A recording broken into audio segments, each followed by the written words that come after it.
आप देख रहे हैं इंडिया न्यूज, आपके साथ मैं हूं रचना बंसल। कोविड काल में 44 दिन बाद ऐसा हुआ है जब सबसे कम केसेस सामने आए हैं। ये राहत की खबर है, लेकिन फिक्र बढ़ा दी है फंगस ने। Black fungus, white fungus, yellow fungus, ये सभी फंगस कैसे मौत का फंगस बन रहे हैं, कैसे लगातार केसेस बढ़ रहे हैं और कैसे अब दवा की कालाबाजारी की खबरें भी सामने आ रही हैं। इसको लेकर हम बात करने वाले हैं। क्या कुछ शासन प्रशासन की तैयारी है फंगस की रोकथाम को लेकर और फंगस के इलाज को लेकर। लेकिन शुरुआत बड़ी खबर के साथ। दिल्ली में सरकार का बड़ा ऐलान है। ब्लैक फंगस को महामारी घोषित कर दिया गया है। अकेले दिल्ली में ब्लैक फंगस के 800 के करीब केस सामने अब तक आ चुके हैं और ऐसे में ब्लैक फंगस के केसेस सामने आने के बाद, व्हाइट फंगस, येलो फंगस के केसेस सामने आने के बाद अब तक 15 राज्य इसे महामारी घोषित कर चुके हैं। 15 राज्यों के महामारी घोषित करने के बाद अंदाजा आप लगा सकते हैं केसेस कितनी तेजी से बढ़ते चले जा रहे हैं। देश भर में 10,000 से ज्यादा केस अब तक सामने आ चुके हैं और लगातार केसेस का बढ़ना चिंता इसलिए पैदा कर रहा है क्योंकि देश में इसकी दवा उपलब्ध नहीं है।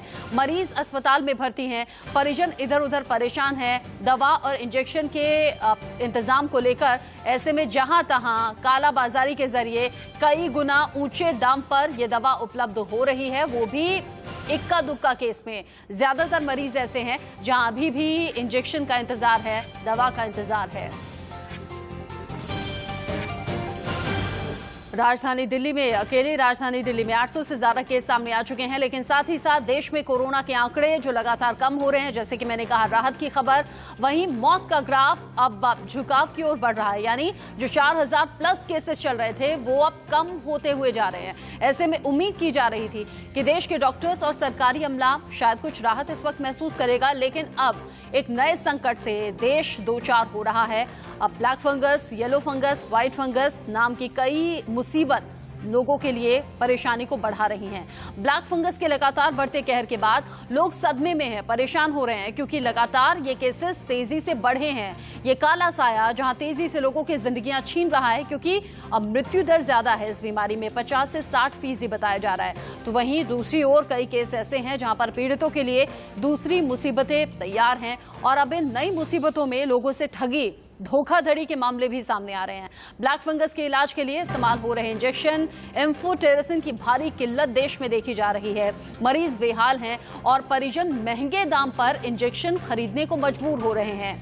देश भर से एम्फोटेरेसिन इंजेक्शन की कमी और कालाबाजारी को लेकर हम बड़ी पड़ताल भी करेंगे। ये जानने समझने की कोशिश करेंगे कि जब सरकार दावा कर रही है कि दवा का आयात कराया जा रहा है, जब सरकार ये कह रही है कि इसका प्रोडक्शन बढ़ा दिया जाएगा, कोई कमी होगी नहीं, तो आखिर कैसे देश के अलग अलग हिस्सों से, अलग अलग राज्यों से ऐसी खबरें आ रही हैं जहां पर एम्फोटेरेसिन इंजेक्शन की कमी है और भारी कमी के बीच में कालाबाजारी भी खूब हो रही है। मेरे इर्द गिर्द जो तस्वीर आप देख रहे हैं, इन तस्वीरों को बदलते हैं और आप अब ये जान लीजिए कौन सा राज्य है जहां पर ज्यादा केसेस बढ़े हुए हैं। गुजरात, जहां पर करीब 4000 केसेस सामने आ चुके हैं। महाराष्ट्र में आंकड़ा शुरुआत में तेजी से बढ़ा, फिर गुजरात में तेजी से केसेस सामने आए। महाराष्ट्र 3200 केसेस अब तक सामने आ चुके हैं। अकेले दिल्ली में करीब 800 केसेस हैं। 773 केस में पुष्टि हो गई है ब्लैक फंगस की और उत्तर प्रदेश में भी ये आंकड़ा तेजी से बढ़ा है। 760 मामले अब तक सामने आ चुके हैं, जिसमें कि उत्तर प्रदेश की राजधानी लखनऊ में ही शुरुआत हुई थी और लखनऊ से ही केसेस लगातार सामने आए। अब आप इन 4 राज्यों से अंदाजा लगा सकते हैं, 4 जगह जहां से केसेस के बढ़ने का सिलसिला इतनी रफ्तार के साथ है कि हजारों को आंकड़ा क्रॉस कर चुका है। अकेले गुजरात में 4000 है, महाराष्ट्र में 3200 आंकड़े को क्रॉस कर चुका है ये फंगस का जो मामला है। लेकिन ऐसे में सिर्फ ये 4 राज्य नहीं बल्कि अलग अलग राज्यों से इसी तरह की खबर सामने आ रही है और नतीजा ये कि 15 राज्य इसे महामारी घोषित भी कर चुके हैं। दिल्ली महामारी घोषित कर चुकी है और दिल्ली सरकार की तरफ से कहा जा रहा है कि जरूरी इंतजाम किए जा रहे हैं। एम्फोटेरेसिन इंजेक्शन जिसकी कमी की बात कही जा रही है, केंद्र सरकार का दावा है कमी इसे जल्दी पूरा कर लिया जाएगा। हफ्ते भर का वक्त बताया था जब कहा था कि बाकी देशों से इसका आयात भी होगा, देश में इसके प्रोडक्शन को बढ़ाने पर बात भी होगी, लेकिन अभी हालात जस के तस नजर आ रहे हैं। इसी बीच बड़ी खबर, कोविड के दौरान जीएसटी वसूलने को लेकर प्रियंका गांधी ने सरकार से सवाल पूछा है और कहा है कि आखिर क्यों जीएसटी वसूली जा रही है। जीएसटी वसूलना निर्दयता और असंवेदनशीलता को दिखाता है। प्रियंका गांधी कह रही हैं सरकारी जीवन रक्षक दवाओं से, ये जो सरकार जीवन रक्षक दवाओं से जीएसटी लगाने का जो काम कर रही है उसे हटाना चाहिए। कोरोना की दवा हुई, इंजेक्शन हुआ, ब्लैक फंगस लगातार बढ़ रहा है। साथ ही साथ जो मेडिकल उपकरण हैं उन पर जीएसटी की मार लोगों पर बहुत ज्यादा भारी पड़ रही है, क्योंकि पहले से दवा कई गुना ऊंचे दाम पर बिक रही है, काला बाजारी हो रही है और उस पर जीएसटी लगाना सरकार निर्दयता को दिखा रही है। ये सरकार की असंवेदनशीलता है। प्रियंका गांधी का ट्वीट हम आपको दिखा रहे हैं। इस बीच बड़ी खबर यह है कि ब्लैक फंगस पर दिल्ली के एलजी का बड़ा आदेश सामने आया है। कहा है कि बिना अनुमति के कोई डॉक्टर बात नहीं करेगा। स्वास्थ्य विभाग की इजाजत लेना ये जरूरी होगा। कोई भी शख्स और संस्थान बात नहीं करेगा। ये एलजी ने आदेश दिया है। स्वास्थ्य विभाग की इजाजत लेना जरूरी होगा। कोई भी शख्स या फिर संस्थान बात नहीं करेगा। लगातार ब्लैक फंगस के केसेस सामने आ रहे हैं। ऐसे में दिल्ली के एलजी ने बड़ा आदेश दिया है। अजीत श्रीवास्तव ज्यादा अपडेट के साथ जुड़ गए हैं। अजीत, एलजी के इस आदेश में आखिर क्या कुछ छिपा हुआ है? क्या किस तरीके का आदेश है ये? क्या अब डॉक्टर्स को करना होगा? देखिए, साफ तौर पर है एलजी का ये नोटिफिकेशन, ये या कहें अध्यादेश जो इन्होंने अभी जारी किया हुआ है कल के समय में रात में, उन्होंने साफ तौर पर ये कहा है कि ये तमाम जो म्यूकोरमाइकोसिस को लेकर यानी ब्लैक फंगस को लेकर या फंगस को लेकर, तमाम जो कलरफुल फंगस हैं उसको लेकर अगर कोई भी इंस्टीट्यूट या चाहे वो प्राइवेट हो या सरकारी, कोई भी डॉक्टर बिना अनुमति के यानी दिल्ली सरकार के जो स्वास्थ्य विभाग है उसकी बिना अनुमति के अगर बातचीत करता पाया जाता है तो ये अधिकार क्षेत्र वहां के उस इलाके के डीसी और डीएम का होगा कि उस पर कार्रवाई वो कर सकता है। यानी सख्त आदेश यहाँ पे जारी किया गया। और साथ ही साथ ये भी उन्होंने आदेश में कहा है कि कोई भी इंफॉर्मेशन या कोई भी किसी भी तरह की अगर जानकारी कोई भी लीक करता पाया जाता है तो उस पर भी सख्त कार्रवाई की जाएगी। यानी हम कहें तो साफ तौर पर ये ऑर्डर कॉपी है और इस ऑर्डर कॉपी में साफ तौर पर बताया गया है और समझाया गया है कि देखिए कैसे जो ब्लैक फंगस को लेकर या फंगस को लेकर कलरफुल जो बातें की जा रही है उसको लेकर आप अगर डायरेक्ट मीडिया में कोई भी बातचीत करते पाए गए तो आप पर कार्रवाई होगी। यानी हम कहें तुगलकी फरमान एक तरह से है, क्योंकि लोगों को अवेयरनेस करने की बात मीडिया करती है। मीडिया पर ही अगर आप इस तरह से पाबंदी लगा रहे हैं कि खबर वो ना दिखाए या इन्फॉर्मेशन लोगों को ना बताए तो फिर जागरूकता कहाँ से होगी? लोग जागरूक कैसे होंगे? कि हमारा काम है जागरूक करना, न कि किसी को डराना, न ही किसी को समझाना। हमारा काम है केवल जागरूक करना, क्योंकि हमारा मकसद होता है डराने का नहीं, हमारा मकसद होता है लोगों को समझाने का, अवेयर करने का कि सावधानी ही बचाव है। पाबंदी लगा दी है दिल्ली में, एलजी ने बड़ा आदेश दिया है। अजीत आप रहिएगा, लखनऊ से अभिषेक भी हमारे साथ जुड़ गए हैं। अभिषेक, जब उत्तर प्रदेश में केसेस का तेजी से बढ़ना लगातार जारी है, मुख्यमंत्री जगह जगह दौरे भी कर रहे हैं, ऐसे में ब्लैक फंगस की रोकथाम को लेकर इंतजाम आप क्या देख रहे हैं? और जो दवा की कालाबाजारी, इंजेक्शन की कमी है, उसको लेकर अपडेट क्या है?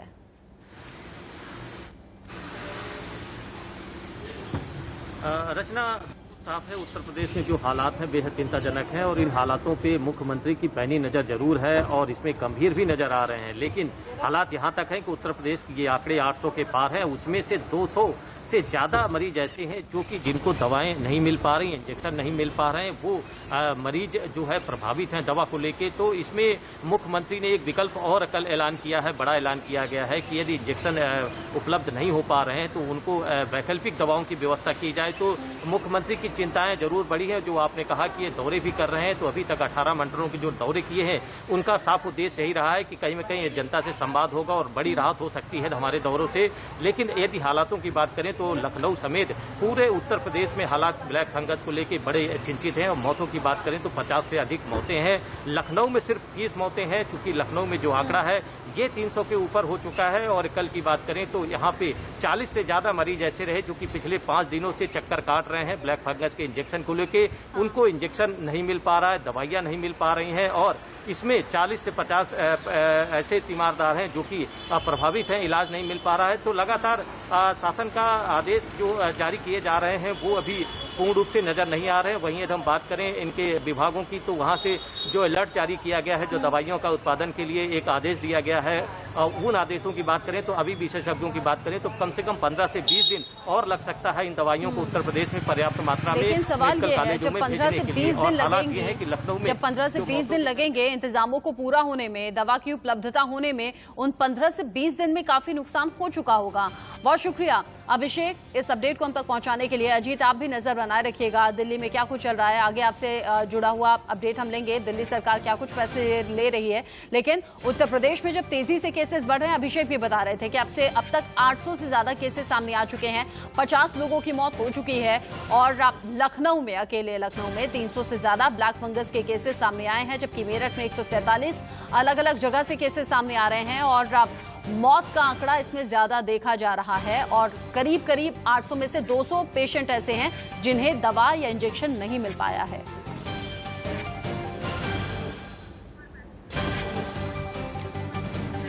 कोरोना काल में हमने देखा है दवा की कमी, इंजेक्शन की कमी, हॉस्पिटल में बेड की कमी और तमाम तरह की कमी के बीच में मौत का आंकड़ा कैसे ऊंचाइयां छू रहा था और कितनी ज्यादा मौत हुई थी, वो वक्त याद करते ही अभी भी रोंगटे खड़े हो जा रहे हैं। लेकिन इस बीच black fungus, white fungus, yellow fungus को लेकर इंतजाम क्या कुछ है, क्या कुछ अभी पाइपलाइन में है जो होना है, इस पर हम बात करेंगे। हरीश खुराना हमारे साथ हैं, बीजेपी प्रवक्ता विजय कौशिक साहब हैं, कांग्रेस के नेता सचिन भल्ला होंगे राजनीतिक विश्लेषक के तौर पर, और हमारे साथ जुड़ेंगे डॉक्टर मनोज कुमार भी, जो कि मैक्स के डायरेक्टर हैं, उनसे भी हम सवाल करेंगे। लेकिन हरीश जी, शुरुआत आपसे ही करते हुए, कोविड काल में हमने जो बद इंतजामी देखी उसे दुरुस्त भी किया गया, अब हालात पहले से बेहतर हैं, लेकिन ब्लैक फंगस में फिर वही केसेस हम देख रहे हैं, वही दवा की कालाबाजारी, वही इंजेक्शंस का ना मिलना। कैसे कंट्रोल कर पाएंगे और कैसे बेहतरी इस सिचुएशन में आएगी? देखिए, जैसे आपको मालूम है कि हेल्थ एक स्टेट सब्जेक्ट है, लेकिन हम अपने जिम्मेवारी से पल्ला बिल्कुल नहीं झाड़ रहे। और केंद्र ने पहले भी दिल्ली की सरकार की मदद करी है और आगे भी करती रहेगी, और जो भी मदद राज्य को चाहिए वो देने को तैयार है। लेकिन एक बात समझनी पड़ेगी कि जिस प्रकार का पैनिक एक क्रिएट कर दिया गया था कि ये संक्रमित है, कोई इसके साथ में आ जाता है तो उसको भी हो जाता है। जो आपने अभी बात करी कि मीडिया को हम रोक रहे, मीडिया को कोई नहीं रोक रहा, लेकिन सिर्फ एक ही जो भ्रांतियां जो फैल जाती हैं कि उससे जो समाज के अंदर जो मैसेज गलत जाता है उसको रोकने के लिए इस प्रकार के ऑर्डर निकाले गए हैं। सर, दिल्ली में एलजी ने आदेश दिया है और आज तक किसी भी डॉक्टर ने ये नहीं कहा कि ये संक्रमित बीमारी है, एक से दूसरे को नहीं होती है। कंप्लीट होने दो जी, मेरी बात कंप्लीट होने दीजिए। मेरा सर इतना ही कहना है कि जब वो बात आपस में जो चर्चा होती है वो मैसेज ये जाता है कि कोई संक्रमित बीमारी है, जबकि हम सबको मालूम है ये संक्रमित बीमारी नहीं है। और हमें मालूम है कि जिस प्रकार से 5 से 10 केसेस साल के आते थे, आज वो लगभग 300-400 केसेस हर दूसरे तीसरे दिन आ रहे हैं, तो बाकी गंभीर मामला है। और एक व्यक्ति को लगभग 15 से 20 इंजेक्शन लगते हैं। इसलिए नो डाउट दिल्ली के अंदर जो आप कह रहे हैं कि जिस मात्रा में इंजेक्शन होने चाहिए तो वो नहीं है। राज्य डिमांड करे, जितनी उनको मदद चाहिए हम देने को तैयार है। हमने पहले भी मदद करी है, चाहे ऑक्सीजन का मामला हो, चाहे वो वैक्सीनेशन का मामला हो, चाहे वो बेड्स का मामला हो। हमने तमाम तरह की मदद केंद्र ने राज्य सरकार की करी है। राज्य सरकार अभी भी जो चाहेगा वो करने को तैयार है। सर, सिर्फ दिल्ली ही नहीं, बाकी राज्यों में भी दवा की कमी है, बाकी राज्यों में भी इंजेक्शंस नहीं मिल पा रहे हैं। अभी लखनऊ से हमारे संवाददाता जुड़े थे, वो भी बता रहे थे कि उत्तर प्रदेश में भी इंजेक्शंस की भारी कमी है। सिर्फ दिल्ली के ऐसे हालात नहीं है, देश भर में एम्फोटेरिसिन जो इंजेक्शन है उसकी कमी है, दवाओं की कमी है। आपने जैसे कल भी आपने एक खबर चलाई थी कि नितिन गडकरी जी ने उसका जो महाराष्ट्र में जो फैक्ट्री है उसका वो किया और वहां से बड़ी तादाद के अंदर वो जो इंजेक्शन है वो निकलने शुरू हो गए हैं। मेरा ये कहना है कि सडन जो एक राइज आया, पहले एक राज्य के अंदर 10 से 20-50 केस महीने के आते थे, वो सडनली अगर वो रोज के 100 केस रोज के आएंगे तो नेचुरली उस प्रोडक्शन को रैंप अप करने में टाइम लगता है। मुझे लगता है कि वो टाइम निकल गया और अब हम रैंप अप की स्टेज से हम आगे आ गए। सर, इस बात से तो सहमत हूँ, कोविड काल में जिस तरीके से लोग संक्रमित हुए ये अनएक्सपेक्टेड था। ब्लैक फंगस के केसेस जैसे बढ़ रहे हैं ये भी अनएक्सपेक्टेड है। सरकार कोई भी होते इंतजाम नाकाफी साबित होते हैं, ऐसे में थोड़ा सा लचर दिखाई देती हैं व्यवस्थाएं। लेकिन कहना सिर्फ इतना है कि जो भी कोशिशें हैं, जो भी इंतजाम है, उनमें थोड़ी तेजी होनी चाहिए। डॉक्टर मनोज कुमार जी, सर, आप देखेंगे अगले 2-3 दिन के अंदर आप निश्चित तौर के ऊपर जो आप महसूस कर रहे हैं कि दवाई की थोड़ी शॉर्टेज है, वो निश्चित तौर के अंदर 2-3 दिन के अंदर उम्मीद करते हैं सर, देश उम्मीद कर रहा है कि शायद अब इस दवा की जो कमी है इसे पूरा कर लिया जाए बहुत जल्द से जल्द, क्योंकि बड़े परेशान हो जाते हैं वो मरीज भी जो एडमिट होते हैं और वो तीमारदार भी जो कि इस अरेंजमेंट में लग जाते हैं बजाय कि अपने मरीज की देखभाल करने के। इस बीच डॉक्टर मनोज कुमार हमारे साथ जुड़ गए हैं, max director. Doctor Manoj, Covid काल में हमने देखा कि जो हमने पिछले दिनों देखा, अगर इलाज में देरी हो जाए, अगर मरीज की सिचुएशन कंट्रोल से बाहर हो जाए तो मौत बहुत ज्यादा हो जाती है या फिर स्थिति बहुत ज्यादा नाजुक हो जाती है।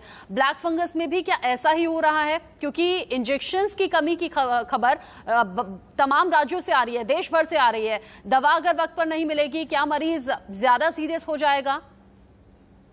देखिए, सबसे पहले तो कल दिल्ली में जो नोटिफिकेशन आया उसके पॉइंट नंबर 6 को मैं बोलूंगा कि नो पर्सन, इंस्टीट्यूशन और organisation will use any print, electronic और any other form of media for mucormycosis without any prior permission from the department of health and family welfare, government of NCT Delhi. ये छठा point है notification का। तो मुझे लगता है कि अब इससे कितना अधिकार रह जाता है कि मैं कुछ अपने मत इस पे दूं म्यूकरमाइकोसिस पर, बट जेनरिक जो म्यूकरमाइकोसिस है उसके बारे में आपको ये बता सकता हूँ कि म्यूकरमाइकोसिस जो है एक इन्वेजिव फंगस है, ऑपर्चुनिस्टिक इन्फेक्शन है, इम्यूनो कम्प्रोमाइज पेशेंट्स में ज्यादा होता है, डायबिटिक्स में बहुत ज्यादा होता है। अभी अभी एक रिपोर्ट आई है बॉम्बे के एक हॉस्पिटल से 32 पेशेंट्स की, उसमें ये कहा गया है कि इवन बिफोर डिस्चार्ज इन्फेक्शंस पाए गए, तो even 5 days after admission infection पाए गए। तो सबसे इंपॉर्टेंट चीज है कि अर्ली डिटेक्शन बहुत इंपॉर्टेंट है, और इसको शॉर्ट फॉर्म में एक मैं ट्रीट बोलता हूँ कि target lesion recognition early and aggressive management. ये बेसिकली मूल मंत्र है मैनेजमेंट ऑफ म्यूकरमाइकोसिस का। अभी देखिए, जो 32 पेशेंट्स की जो रिपोर्ट्स आई है बॉम्बे के एक हॉस्पिटल से, बड़ी आई ओपनिंग रिपोर्ट में कहा गया है कि उनकी जो 32 में से 5 पेशेंट्स फीमेल्स थे, तो मेल्स में प्रीडोमिनेंस ज्यादा है इसका।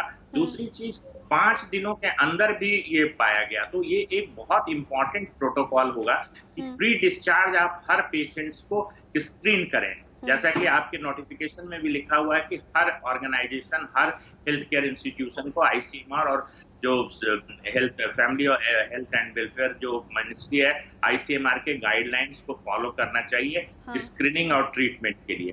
तो निश्चित तौर पे ब्लैक फंगस एक एंजियो इन्वेसिव, मतलब ब्लड वेसल्स को इन्फेक्ट करने, डिस्ट्रॉय करने वाला फंगस है। तो और जो इसका कॉमन फॉर्म है राइनो ऑर्बिटल सेरेब्रल म्यूकरमाइकोसिस, इसमें जब अगर ये ब्रेन तक पहुंच जाए तो इसकी मॉर्टिलिटी बहुत हाई हो जाती है। तो समय पे रिकॉग्निशन एंड उपचार की समझिए कि थेरेप्यूटिक इंटरवेंशन है जिसको हम इस्तेमाल करके बच सकते हैं। और ऐसे में अंदाजा हम लगा सकते हैं, जब देश भर में एम्फोटेरिसिन बी इंजेक्शन की कमी हो जाएगी तो डॉक्टर्स के हाथ भी बंध जाते हैं कि जब दवा है नहीं तो मरीज का ट्रीटमेंट हो कैसे।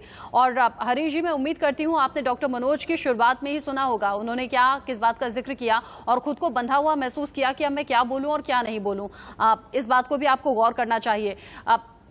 विजय कौशिक जी, प्रियंका गांधी ने ट्वीट किया है कि कम से कम कोविड की दवा, इंजेक्शंस या फिर जो मेडिकल उपकरण हैं उन पर से जीएसटी हटाए।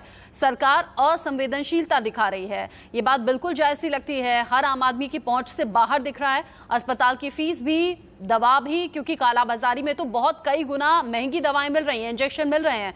आगे क्या कुछ होना चाहिए सरकार के लिहाज से, आपको क्या लगता है? देखिए, मेरा ये मानना है कि जो सरकार है वो जनता के हितों की रक्षा करने के लिए बनी होती है। जनता उसके लिए टैक्स देती है, जनता हर तरह की कुर्बानी सरकार के लिए करती है। लेकिन वर्तमान में हो क्या रहा है? हो रहा है उल्टा। सरकार लोगों की कुर्बानी लेने में तुली हुई है। जैसे आप देखिए, लोग बेरोजगार हो गए या लॉकडाउन में लोगों की दुकानें बंद हो गई, व्यापार बंद हो गए, लेकिन उनके ऊपर लायबिलिटीज जो हैं, चाहे वो बिजली के बिल की है, चाहे वो हाउस टैक्स की है, चाहे बच्चों की फीस की है, चाहे वो दवाइयों की है, चाहे वो जीएसटी की है, चाहे वो इनकम टैक्स की, सारी लायबिलिटीज उनके ऊपर चल रही है। तो लोग गुजारा करना उनके लिए मुश्किल हो रहा है। उन परिस्थितियों में महंगी दवाइयां खरीदना, मैं कह रहा हूँ बहुत से परिवार में ऐसे बता सकता हूँ जो इस कोरोना के कारण बर्बाद हो गए। बिल्कुल। तो होना तो ये चाहिए, इलाज भी फ्री मिले, दवाई भी फ्री मिले। और एक बात मैं ये कहना चाहता हूँ कि समस्या की जड़ क्या है। जब तक सरकार को ये समझ में नहीं आएगा इलाज कहाँ से होगा, लोगों को राहत कहाँ से मिलेगी, मुझे लगता है इस समय भारत जो है एक बहुत बड़ी अंतर्राष्ट्रीय साजिश का शिकार हो रहा है। जैसे सबूत के तौर पर मैं कुछ बातें बताता हूँ कि मेरी कुछ डॉक्टरों से बात हुई तो आज की डेट में मेडिकल लाइन के लोग भी हैरान हैं कि कोरोना जिस तरीके से बढ़ा और जिस तरीके से लग रहा था कि इसे अभी सही होने में लंबा टाइम खिंच सकता है, अचानक से कोरोना के पेशेंट गायब होने शुरू हो गए। और सबसे बड़ी बात, वैज्ञानिकों ने कहा था कि भी ये हवा में भी फैल चुका है और इसमें कोई शक नहीं है। बहुत से ऐसे लोग जिन्होंने अपने घर में अपने आप को घरों में कैद करके रखा था, जो किसी के संपर्क में भी नहीं थे, उनको कोरोना हो गया। उनको भी हुआ। तो उनको स्थितियों में कोरोना का एकाएक गायब हो जाना और ब्लैक फंगस का आ जाना एक बहुत बड़ी साजिश है। क्यों ब्लैक फंगस के बारे में ये कहा जा रहा था कि भाई ये उन्हीं लोगों को हो रहा है जो कोरोना है, लेकिन अभी बहुत से पेशेंट ऐसे भी मिले हैं जिनकी कोरोना की कोई हिस्ट्री नहीं है। तो दवाइयों का संकट हो जाना एकाएक से, ऑक्सीजन का संकट हो जाना और बीमारी का पीक पर पहुंच जाना, बीमारी का अचानक से गायब हो जाना। जैसे मैं एक सबूत के तौर पर एक बात और बताना चाहता हूँ कि जब वैक्सीन लगनी शुरू हुई थी, उससे पहले हमारे देश में कोरोना के पेशेंट लगभग खत्म हो चुके थे और देश में हालत ये हो गई, जैसे जैसे वैक्सीन लगती गई लोगों का मर्ज बढ़ता गया, यानी कि कोरोना के पेशेंट आते चले गए। तो इन साजिशों की जांच होनी चाहिए और बयानों पर रोक लगाने से कुछ नहीं होगा। देखिए, एक तरफ हम आजादी की बात करते हैं, हम ये कह सकते हैं कि अगर कोई गलत बयानी करेगा उसके खिलाफ कानून अपना काम करेगा, लेकिन अगर कोई सही बात कर रहा है, मान लीजिए मैं कह रहा हूँ सरकार से कि भाई भारत एक साजिश का शिकार हो रहा है और इसकी जांच होनी चाहिए बड़े लेवल पर।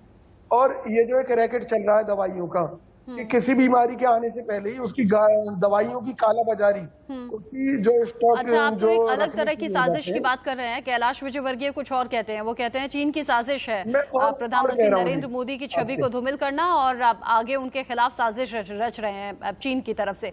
सचिन भल्ला साहब, क्या कुछ होना चाहिए? हर तरह के कानून भी बन रहे हैं, सख्ती भी हो रही है, प्रोटोकॉल्स भी बन रहे हैं, फॉलो करने के लिए कहा भी जा रहा है, लेकिन पिस रहा है तो सिर्फ आम आदमी के लिहाज से क्या हो रहा है?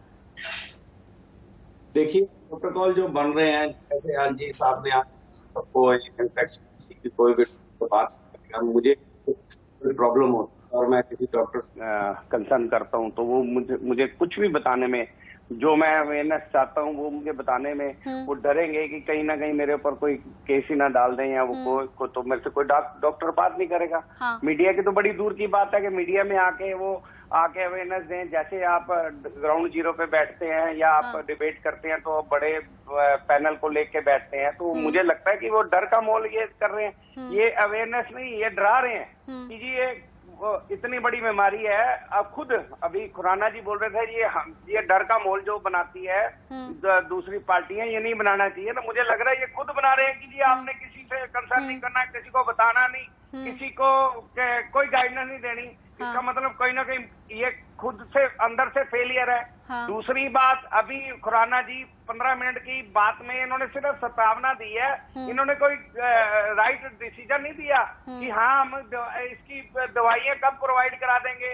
ये पहले ऑक्सीजन पे फेलियर हुए, फिर इंजेक्शन पे आपके सामने दिल्ली में तो बिल्कुल इंजेक्शन बंद हो गए हैं। तीसरा आज ये दवाई इसकी फंगस की दवाइयों को लेके ये सिर्फ सत्तावना दे रहे हैं, इनके बस का और कुछ नहीं है।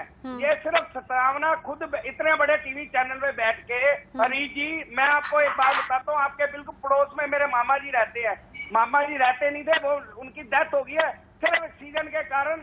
और ये सारी कमी सेंट्रल गवर्नमेंट की, आपको किसी चीज का नहीं पता। आप बैठ के बहुत से ऐसे केसेस हैं, ऐसे बहुत से केसेस हैं जिनमें डेथ हुई है। आप ये बताएं कि आप दवाइयां कब देंगे? 800 मरीज।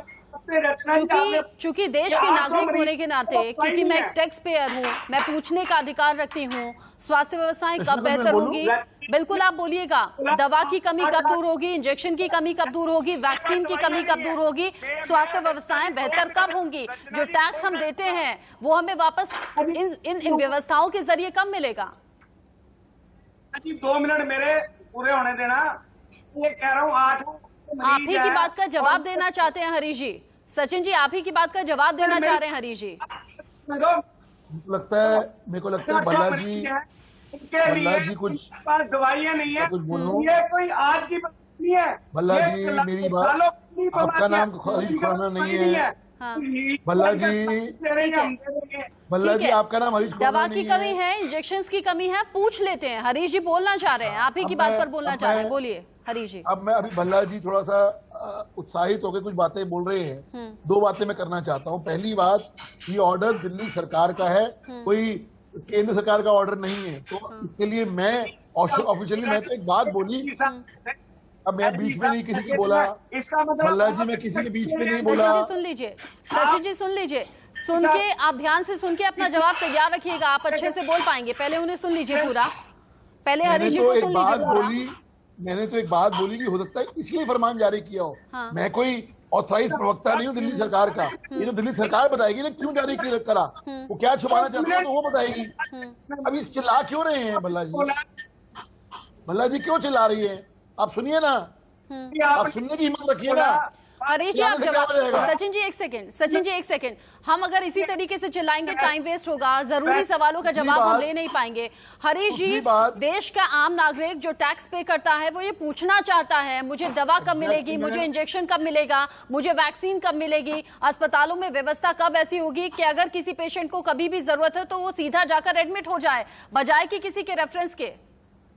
रचना जी, मैं उसी बात पे आ रहा था, शायद आपने मेरा लास्ट कमेंट सुना नहीं था उस वक्त। आप बोलिए। उस वक्त भल्ला जी ने सुना नहीं था। भल्ला जी को मैंने जब पूरे देश को मैंने ये बोला आपके चैनल के माध्यम से कि अगले 2-3 दिन शांत होकर सुनिए ना सचिन जी, शांत होकर सुनिए ना, जवाब दे रहे हैं हरीश जी।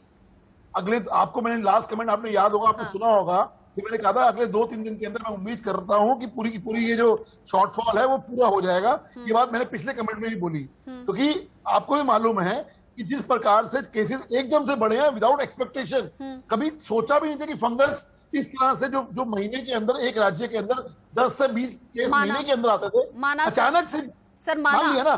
सर माना, सुनिए, प्रोडक्शन जो ब्लैक फंगस का माना कि अचानक से केसेस बढ़ गए, इसका अंदाजा नहीं था। कोरोना की दूसरी लहर को लेकर तो पहले से अंदाजा था, पहले से सरकार को जानकारी दी गई थी, इतनी मौतें हो गई, सर कौन जिम्मेदार होगा? मैं उसी पे आता हूँ। अब जिस प्रकार से, अब मैं अकेला कोई केंद्र सरकार की बात नहीं कर रहा, बहुत से राज्य सरकारों ने जो एक्सपेक्टेशन थी वेव आने की, उसको ढील पड़ती, चाहे उसमें मेरी सरकार हो चाहे कोई भी सरकार हो, चाहे कोई भी सरकार हो। सर अथॉरिटी किसके पास होती है? सर लॉकडाउन कौन लगाता? रचना जी, चुनाव में रैलियां होने से कौन रोकता सर? रैलियों में हजारों की भीड़ जुटने से कौन रोकता सर? सारे प्रश्न लूंगा मैं आपके सारे प्रश्न लूंगा। जनवरी में जब वैक्सीनेशन स्टार्ट हुई, याद करिए लोगों ने क्या बोला कि बीजेपी की वैक्सीनेशन है, ऑपोजिशन की वैक्सीनेशन है, हम नहीं लगवाएंगे। किस प्रकार का भ्रम फैलाया गया? तो क्या हुआ उससे? जो प्रोडक्शन चल रही थी, लोगों के वैक्सीनेशन वेस्ट हुई, और जब अचानक से वैक्सीनेशन इस तरह का क्यों रहा? बात सुनिए ना, आप सुनने की हिम्मत रखिए, सुनने की हिम्मत रखिए। आपसे जांच करा सकता हूँ मैं, इंजेक्शन क्यों नहीं दिए? यानी मरने के लिए नहीं दिए, क्यों नहीं दिया इंजेक्शन? सचिन जी एक सेकंड, हरीश जी बता रहे हैं कि वैक्सीन को लेकर भ्रम फैला दिया गया, इस वजह से वैक्सीन की कमी हो गई। सर एक साल था, राहुल गांधी ने क्या ट्वीट, सर कोरोना के बाद एक साल था सर, वो एक साल ऐसा था जब केसेस कम थे, दूसरी लहर की जानकारी थी, अस्पतालों में व्यवस्था क्यों नहीं हुई, ऑक्सीजन की पूर्ति क्यों नहीं हुई, एक साल में क्या तैयारियां हुई सर हॉस्पिटल की? रचना जी, बहुत सारे लोग बोल रहे थे। हरीश जी पहले जवाब दे दें, पहले हरीश जी जवाब दे दें, फिर आपका सवाल लेंगे विजय जी। हरीश जी मेरे को एक बार क्वेश्चन रिपीट करेंगी प्लीज? बीच में बहुत सारे लोग आ गए थे ना, आवाज नहीं आई थी। क्वेश्चन क्या आपका, प्लीज रिपीट अगेन? ठीक है, मैं आपसे सवाल कर लूं, पहले हेडलाइंस ले लेते हैं, उसके बाद हरीश जी मैं अपना सवाल आप ही से दोहराऊंगी। पहले हेडलाइंस। कोरोना की दूसरी लहर में रफ्तार कमजोर पड़ी है, केसेस आने कम हो गए हैं, लेकिन ये जो फंगस है ये बहुत ज्यादा जी का जंजाल बना हुआ है, राज्यों के लिए भी और केंद्र के लिए भी। लेकिन इसी बीच बड़ी खबर ये कि 44 दिन बाद एक दिन में सबसे कम केसेस सामने आए हैं। 24 घंटे में कोरोना के 1,86,000 से ज्यादा केस सामने आए, जबकि एक दिन में कोरोना से 3,660 लोगों की मौत हो गई। 24 घंटे में 2,59,459 लोग ठीक हुए हैं। रिकवरी रेट लगातार बेहतर देश में हो रहा है। मृत्यु दर थोड़ी गिरावट इसमें आई है, 3,660 लोगों की मौत सिर्फ 24 घंटे में हो गई। लेकिन जो केसेस हैं उनका आने में तेजी से कमी आई है। सिर्फ एक ये राहत की खबर है, लेकिन इसी बीच black fungus, white fungus, yellow fungus ये सभी दिक्कत बढ़ा रहे हैं। एम्फोटेरिसिन बी इंजेक्शन की भारी किल्लत देश में है, जिसकी वजह से मरीजों का सही वक्त पर इलाज हो नहीं पा रहा। और डराने वाली बात नहीं, लेकिन जानकारी देने वाली बात यह भी है कि कोरोना से ज्यादा खतरनाक फंगस है। इसमें 50 से 60% लोगों की मौत हो जाती है, ऐसा एक्सपर्ट कहते हैं।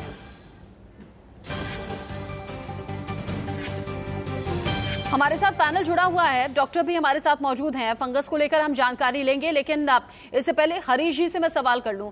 हरीश जी, आपने कहा कि ब्लैक फंगस को लेकर जो एम्फोटेरिसिन इंजेक्शन की कमी है 2 से 3 दिन में उसे दुरुस्त कर लिया जाएगा, अच्छी बात है। आपने कहा इसका अंदाजा नहीं था, पहले फंगस के इतने ज्यादा केसेस नहीं थे, डॉक्टर्स भी यही कह रहे हैं, मैं सहमत हूं। लेकिन कोरोना के लिए दूसरी लहर की जानकारी दे दी गई थी केंद्र सरकार को। 1 साल का करीब गैप था। स्वास्थ्य व्यवस्थाएं जैसे पहली लहर में थी ऐसी ही लगभग दूसरी लहर में थी, और यही वजह है कि ये लहर ज्यादा खतरनाक रही और ज्यादा लोगों की मौत हुई। हम तो सिर्फ आंकड़ा पढ़ देते हैं ना सर, 3,660 मौत। जिसके घर में मौत हुई होगी वो जानता होगा इस दर्द को बेहतर तरीके से। इस दर्द का एहसास आप लोग क्यों नहीं करते? ऐसा नहीं है रचना जी, अगर केंद्र नहीं होता तो क्या जिस प्रकार का एक दिल्ली को छोड़ के, दिल्ली के मुख्यमंत्री के अलावा क्या किसी मुख्यमंत्री ने ऑक्सीजन की इस तरह से रोज प्रेस कॉन्फ्रेंस आगे ऐसी कोई बात करी, चाहे वो ऑपोजिशन का भी हो, चाहे वो वैक्सीनेशन को लेके? आज हम 21 करोड़ क्रॉस कर चुके हैं 130 दिन के अंदर। सर, उत्तर प्रदेश, मध्य प्रदेश, यहाँ मौत नहीं हुई क्या ऑक्सीजन की कमी से? मैंने क्या बोला, मौतें हुई हैं, लेकिन जिस प्रकार की मदद अरविंद केजरीवाल बोल रहे थे, इसलिए आपने दिल्ली का जिक्र कर लिया। सर, व्यवस्थाएं तो हर जगह बदहाल थी। क्या उद्धव ठाकरे ने नहीं बोला, उनको मदद नहीं करी? क्या ऑपोजिशन के अंदर हेमंत सोरेन ने जो मांगा वो नहीं दिया? क्या छत्तीसगढ़ के मुख्यमंत्री जो मांगा वो नहीं दिया? सर, मुझे ऐसा लगता है ना, ये ठीक वैसे ही है कि भूखे को वक्त पर खाना नहीं मिला, बाद में जब भूख नहीं रही, जब उसके आगे खाना कर देंगे कि तो क्या मतलब बन जाता है? आज एक बात समझिए सर, जब जरूरत हो दवा की, इंजेक्शन की, ऑक्सीजन की, तब नहीं मिली, मरीज की जान चली जाए, उसके बाद इंतजाम करते रहिए। रचना, ऐसा नहीं है। ऑक्सीजन भरपूर मात्रा में था, बस ये था एलोकेशन जो की गई वो दिल्ली को छोड़ के बाकी सब राज्यों ने कोई। सर, आप वही बात कह रहे हैं। नहीं, आप कह रहे हैं ऑक्सीजन भी थी, आप कह रहे हैं दवाई भी थी, ये मौतें तो ऐसे ही हो गई। ये जो गंगा में तैरती हुई लाशें थी ऐसे ही हो गई, अंतिम संस्कार नहीं हुआ, रेत में जहां दबा दिया गया, ये ऐसे ही हो गया। लाशों के ऊपर से कफन नोच लिए गए, ये सब ऐसे ही हो गया। अंतिम संस्कार की वीडियोग्राफी पर रोक लग गई, ये सब कुछ ऐसे ही हो गया ना सर? रचना जी, मेरे मुंह में शब्द मत डालिए। मैंने ये क्या बोला कि समस्याएं थी, सर, सबने मिलकर लड़ा। सर, मौत के आंकड़ों को स्वीकारिए। सर, जो मौत हो रही है उन्हें स्वीकारिए। जब आप लोगों की मौत पर, जब आप लोगों के केसेस पर ऐसा कहते हैं ना कि नहीं इंतजाम तो पूरे थे, तो सोचिए उन लोगों का दिल कितना दुखता होगा जिनके अपने कोरोना में चले गए हैं। रचना, मेरे भी गए हैं और मैंने भी दिन रात काम किया, ऐसा नहीं है। लेकिन अब मैं जो कहना चाह रहा हूं कि समस्या आई, लेकिन जिस प्रकार से एक दिल्ली के मुख्यमंत्री को छोड़ के हर राज्य ने, मैं हर राज्य की तारीफ करूंगा कि राजनीति से ऊपर उठ के काम किए, चाहे वो उद्धव ठाकरे हो, चाहे वो कांग्रेस के छत्तीसगढ़ के मुख्यमंत्री हो, या कोई भी हो। लेकिन सवाल इस हरीश जी, काम हर जगह, राहुल गांधी हो, हरीश जी, काम हर जगह, हर सरकार के जरिए अपनी अपनी क्षमता के मुताबिक हुए हैं। विजय जी कुछ कह रहे हैं। देखिए, मैं ये केवल कहना चाहता हूँ, इस कोरोना काल के अंदर मोदी सरकार की मिलीभगत से बड़े पैमाने पर लूट हुई है। नहीं है, मुझे ऑब्जेक्शन है इस बात को लेके। कैसे आप मोदी सरकार और लूट कह रहे हैं? सर, ये जो सबूत है, क्या हमने किया? कालाबाजारी जो हो रही है, मुनाफा कमाने के लिए कोई भी उनका कालाबाजारी कर देगा और आप कह देंगे मोदी सरकार। आप सबूत रखिए। आप किस तरह की बातें कर रही है? कर रहे हैं, किस बिना पे कह रहे हैं आप? शांत रहिए आप किस बिना पे कह रहे हैं आप? गलत को बोला जाएगा, उसके बाद आप गलत को गलत बोला। विजय जी, लॉजिकल बात कीजिए ना, विजय जी, लॉजिकल बात कीजिए ना। कोई सरकार अपनी थूथू क्यों करवाएगी? क्यों आप कह रहे हैं मोदी सरकार कालाबाजारी करवा रही है? ऐसा नहीं होता सर, ऐसा नहीं होता। लॉजिकल बात करिए ना। आप कहिए कि व्यवस्था में कमी थी। आप मेरी बात सुन तो लीजिए। कहिए।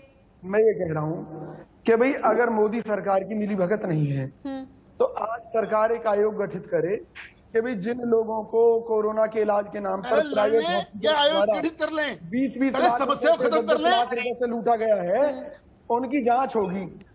जब सरकार ने कोरोना पीरियड में इलाज के रेट निर्धारित कर दिए, उसके बावजूद जिन लोगों को लूटा गया है, तो आज वो अपनी शिकायत कहाँ करें? सरकार आयोग गठित क्यों नहीं करती कि जिन लोगों ने, अब मैं एक छोटी सी बात सबूत के साथ कहता हूँ, कालरा जैसे लोगों को कैसे पता था कि इस देश में ऑक्सीजन की भारी कमी होने वाली है? अरे सर, सिर्फ कालरा क्यों? सर, सिर्फ कालरा क्यों? ये जो छोटे मोटे चोर होते हैं, ये जो छोटे मोटे मुनाफाखोर होते हैं, आप कहेंगे सब मोदी सरकार से लिंक है?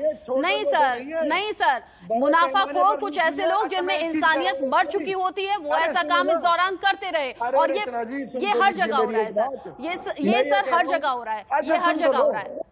सुन चलो, आपको अपने पेशेंट को बचाने के लिए 10 रुपए का इंजेक्शन 10,000 में खरीदना पड़ा, और आपको उस बंदे के बारे में मालूम है, तो सरकार आज ये घोषणा क्यों नहीं करती कि कोरोना काल में जिन लोगों को राज्य का मैटर है ये सर, हो रहा है सर, हर जगह हो रहा है सर, हर जगह। नहीं, अलग अलग।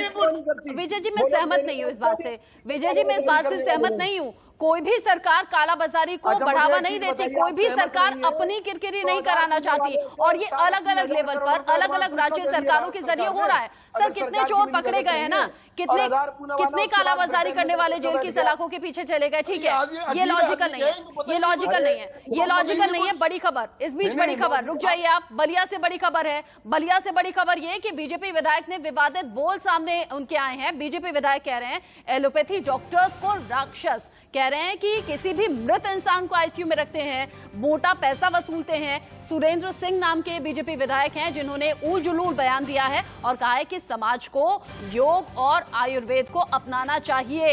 एलोपैथी में 10 रुपए की दवा 100 रुपए में मिलती है। एक बार सुनिए क्या कुछ कह रहे हैं।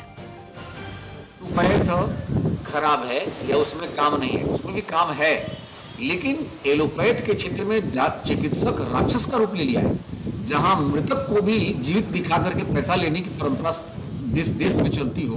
मेरी समझ से मेरे भाई, यदि आज के युग में, इसको युग में ऐसे चिकित्सकों को उस पुराने सनातन धर्म के राक्षसों से भी बदतर खाया सकता है, क्योंकि राक्षस भी पहले मार देने के बाद से फिर छोड़ देते थे, लेकिन मरे हुए व्यक्ति को भी आईसीयू में रख करके पैसा लेने की परंपरा यदि कोई एलोपैथ का चिकित्सक करता है तो मेरी समझ से राक्षस है, वो चिकित्सक नहीं है। और पूज्य रामदेव बाबा के चिंतन को मैं बल प्रदान करता हूँ, और एलोपैथ के जितने लोभी और भ्रष्ट चिकित्सक हैं उनकी निंदा करता हूँ, और साथ ही इस एलोपैथ के क्षेत्र में भी जो चिकित्सक ईमानदारी पूर्वक सेवा कर रहे हैं उनका हृदय से स्वागत भी करता हूँ। सब लोग एक जैसे नहीं है, लेकिन जो चिकित्सक केवल पैसे के लिए कुछ भी 10 रुपए की गोली 100 रुपए बेचने वाला एलोपैथ, वो भी जो है नैतिकता के पट रामदेव बाबा को पढ़ा रहा है, तो मेरी समझ से उसको थोड़ा लज्जा आनी चाहिए और हया आना चाहिए। बाबा रामदेव वाले मामले को लेकर अभी तक विवाद गहराया हुआ है, और ये बीजेपी के विधायक हैं सुरेंद्र सिंह जो राक्षस बता रहे हैं डॉक्टर्स को, और हरीश खुराना जी ने ये बात सुनी होगी, ध्यान से सुन लीजिए। और आयोग का गठन भले ही ना कीजिए हरीश जी, लेकिन कम से कम ऐसे जो उल जुलूल बयान देने वाले नेता हैं उन पर जरूर लगाम लगनी चाहिए। आप इससे पहले कह रहे थे मैं बड़ी तारीफ करता हूं राज्यों की जहां पर ऑक्सीजन की कमी भी थी, लेकिन इस तरह नहीं बोला जैसे दिल्ली के मुख्यमंत्री बोल रहे थे। लेकिन जब इस तरह के नेता बयानबाजी करते हैं तो वाकई हैरानी होती है। त्रिवेंद्र रावत कहते हैं कोरोना जीव है जीने का अधिकार, और अब सुरेंद्र सिंह डॉक्टर्स को राक्षस कह रहे हैं। हम इस काल में डॉक्टर्स को भगवान का दर्जा देते हैं। सचिन भल्ला साहब कुछ कहना चाह रहे हैं। जब बीजेपी सत्ता में आई तो इनको ये नहीं पता था कि भारत की कितनी जनसंख्या है और के लिए कभी भी कोई महामारी है तो कैसे इसका समाधान करना है। दूसरी बात, अभी रीजी ने बड़ी अच्छी बातें करी। रीजी ने बोला कि हमने सब समाधान कर रखा था, हमने 6.5 करोड़ इंजेक्शन बाहर के देशों को दान देने के लिए रखे हुए थे, हमारे लोग चाहे मरते रहे। और जो ऑक्सीजन था 9,000 मैट्रिक टन हमने लोग अपना बाहर के देशों को सप्लाई करने के लिए रखी हुई थी। जब उसके बाद 9,000 टन में कितने लोग हमारे हाथों से निकल गए। तो रीजी ने बड़े अच्छे सेटअप कर रखे थे, इनके लिए मैं इनका धन्यवाद करता हूँ। कितने लोग मार दिए इन्होंने, और ये सीधा सीधा इन्हीं के ऊपर ये अपने नंबर बनाने में इतने बड़े मीडिया में बैठे हैं, तो मैं इनका धन्यवाद करता हूँ। इन्होंने बड़े अच्छे सेटअप कर रखे हैं। लेकिन अब मेरी हाथ जोड़ के विनती है कि आप इसमें या दिल्ली से या किसी से भी आप सौतेला व्यवहार ना करो। आप दवाइयां क्यों नहीं दे रहे? आपको क्या किस चीज का गुस्सा है? दिल्ली से किस चीज का गुस्सा है? आप चलो, मैं ये कहता हूँ आप कम से कम यूपी को तो हैंडल कर लो, बिहार को तो हैंडल कर लो, जहाँ पे आपकी सत्ता है वहाँ पे लोग इतने क्यों मर रहे हैं?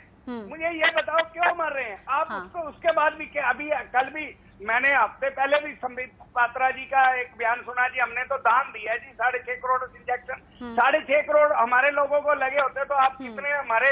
और इसीलिए बार बार केंद्र सरकार से सवाल पूछा जाता है, और जब सवाल पूछा जाता है तो कहते हैं गैर बीजेपी शासित राज्यों में ऐसी अव्यवस्था है, बीजेपी की सरकार जहां पर है वहां पूरी व्यवस्था है। लेकिन हमने देख लिया कहां कैसी व्यवस्था रही। डॉक्टर मनोज कुमार, अगर हरीश जी कह रहे हैं कि 2 से 3 दिन में ब्लैक फंगस की दवा की आपूर्ति हो जाएगी, ये कमी दूर हो जाएगी, तो क्या स्थिति सुधर सकती है ब्लैक फंगस की? देखिए, सरकार की मंशा पे कोई शक नहीं है, वो अपनी तरफ से पूरा काम कर रही है। बट ठीक है, पेंडेमिक का मैग्नीट्यूड ऐसा होता है कि हम लोगों की जो लॉजिस्टिक्स है वो कंप्रोमाइज सी लगती है। जहां तक और कंपनियों को भी प्रोडक्शन का ऑर्डर दिया गया है, और चूंकि ये रामबाण है, ट्रीटमेंट ऑफ चॉइस है, अपॉर्चुनिस्टिक इन्फेक्शन जो फंगल इन्फेक्शन है, मैं नाम नहीं लूंगा क्योंकि मुझे भी कदर करनी है इस नोटिफिकेशन की जो कल 27 मई को पास हुआ है। लेकिन जो अपॉर्चुनिस्टिक फंगल इन्फेक्शन है उसके लिए सबसे इफेक्टिव ड्रग जो है वो amphotericin B, liposomal amphotericin B है। सरकार की कोशिश है कि प्रोडक्शन को रैंप अप किया जाए, जल्दी से जल्दी मरीजों तक पहुंचाया जाए। बट कुछ लॉजिस्टिक्स हिंड्रेंस हैं जो मुझे लगता है कि हरीश जी कह रहे हैं तो 2-3 दिन में शायद ये सॉर्ट आउट हो जाए। जी, हम भी ऐसी उम्मीद करते हैं सर कि 2 से 3 दिन में अगर इस शॉर्टेज को पूरा कर लिया जाए तो कम से कम जो मरीज अस्पताल में भर्ती हैं, जो या फिर जो डॉक्टर हैं, जो स्टाफ हैं, जो खुद को असहाय महसूस कर रहे हैं कि दवा नहीं तो इलाज कैसे करें, कम से कम वो स्थिति बेहतर हो जाए। हरीश जी ने कहा है तो मैं इस बात को मान लेती हूँ और सोचूंगी, ऐसा समझूंगी। जी सर, क्योंकि आखिरी कमेंट दूंगा, मैं आखिरी कमेंट करूंगा। 10 सेकंड में बोल दीजिए। लड़ाई लड़ रहे हैं, हम लड़ाई लड़ रहे हैं, इस वक्त राजनीति नहीं होनी चाहिए, बिल्कुल नहीं होनी चाहिए सर, चाहे वो पक्ष हो चाहे वो सत्ता पक्ष हो, लेकिन कालाबाजारी भी नहीं होनी चाहिए सर, बिल्कुल नहीं होनी चाहिए। सहमत है और सब सहमत है आपकी बात से। लेकिन जब बात आ जाती है बीजेपी की सरकार या गैर बीजेपी शासित राज्य, वहां पर बातें चुभने लगती हैं। इसीलिए देश एक है, व्यवस्थाएं एक जैसी होनी चाहिए, दवा, इंजेक्शन, वैक्सीन, इन सब की आपूर्ति हर जगह होनी चाहिए। बहुत शुक्रिया आप सभी का हमारे साथ जुड़ने के लिए। हरीश जी, विजय जी, सचिन जी, डॉक्टर मनोज हमारे साथ जुड़े। फंगस जानलेवा है, फंगस खतरनाक है, लेकिन इससे बचा जा सकता है, और जैसे हरीश जी ने कहा कि इस दवा की आपूर्ति हो जाएगी अगले 2 से 3 दिन में। उम्मीद करते हैं ऐसा होगा। एक छोटे से ब्रेक का वक्त है, लौटेंगे।